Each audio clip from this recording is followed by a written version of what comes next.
Hello friends, मैं आपकी friend ध्वनि आपका स्वागत करती हूँ हिंदी हॉरर डायरी के न्यू चैप्टर में।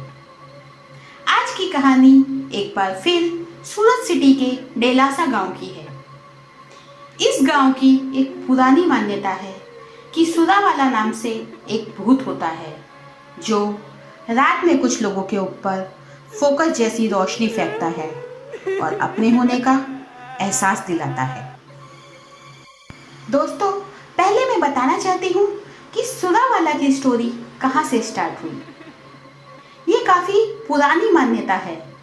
उस समय गांव में लाइट नहीं होती थी। अब ऐसे में अगर आप घर से बाहर निकलें तो टॉर्च या बैटरी लेकर जाना पड़ता था। अब गांव में अगर किसी पर्सन की ऐसे में अचानक डेथ हो जाती, जैसे सांप के काटने या हार्ट अटैक या ऐसा कोई भी रीजन, तो उस पर्सन का भूत जब भी दिखाई देता तो उसके पास भी हाथ में टॉर्च होती थी।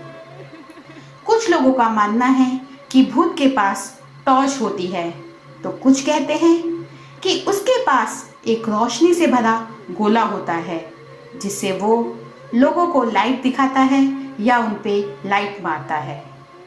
इसी भूत को गांव के लोग सुरावाला के नाम से आज भी जानते हैं। हाँ, आज के समय में जब लाइट आ गई है तो सुरावालों को कभी किसी ने नहीं देखा। मेरी आज की कहानी भी काफी पुरानी है, जो प्रीतम के दादाजी ने उसे बताई थी। हेलो, मैं प्रीतम।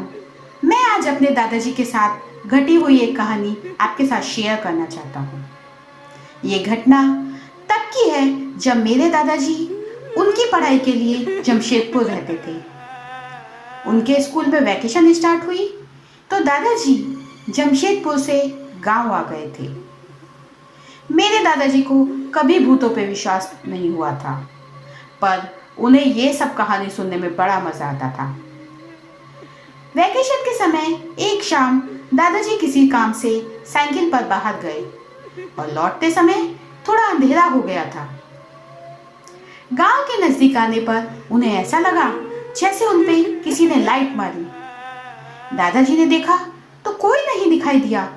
उन्होंने आगे चलना शुरू करा। अभी साइकिल के कुछ पैडल ही मारे कि उसी दिशा से फिर एक बार लाइट उन पर पड़ी।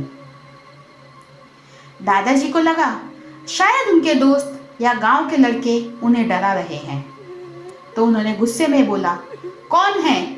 सामने आओ, मैं नहीं डरता, मुझे परेशान मत करो। पर कोई सामने नहीं आया। दादाजी सब कुछ अनदेखा करते हुए अपने घर पहुंच गए। वहां उन्होंने अपनी माँ को बताया कि आज रास्ते में किसी ने मुझ पे 2 बार टॉर्च की रोशनी मारी।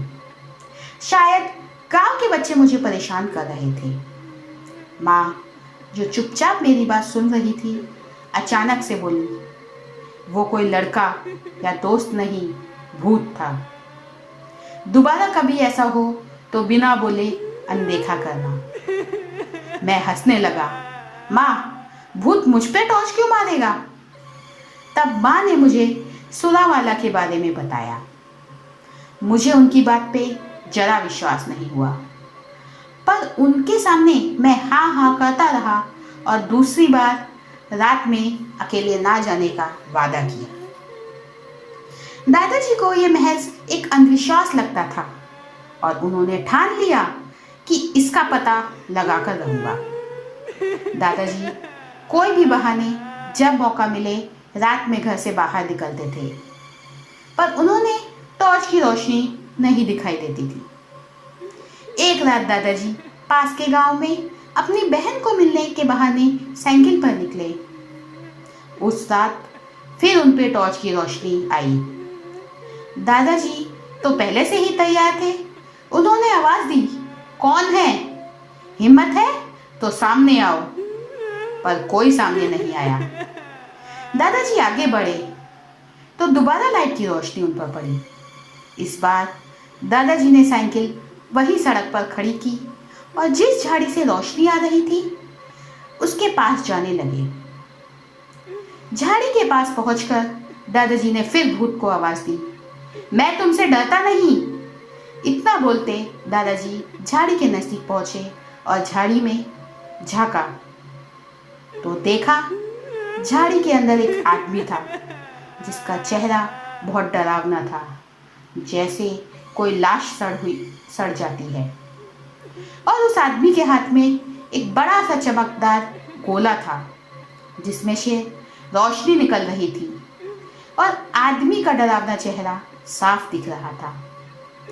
दादाजी ने इतना देखा और जोर से चिल्लाना चाहा, पर उनकी आवाज ना निकली और वो वहीं बेहोश हो गए। इधर दादाजी देर रात तक घर नहीं पहुंचे तो उनकी माँ कुछ पड़ोसी को लेकर उन्हें ढूंढने निकली।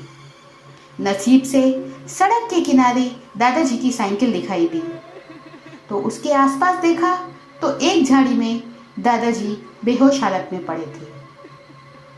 तब से दादाजी भूत के अस्तित्व को मानने लगे और उनकी माँ ने उन्हें वापस जमशेदपुर भेज दिया। तो दोस्तों, आपको ये कहानी कैसी लगी? अगर आपको ये कहानी अच्छी लगे तो लाइक करें, कमेंट करें, हमारे चैनल को सब्सक्राइब करें और दोस्तों के साथ शेयर करें।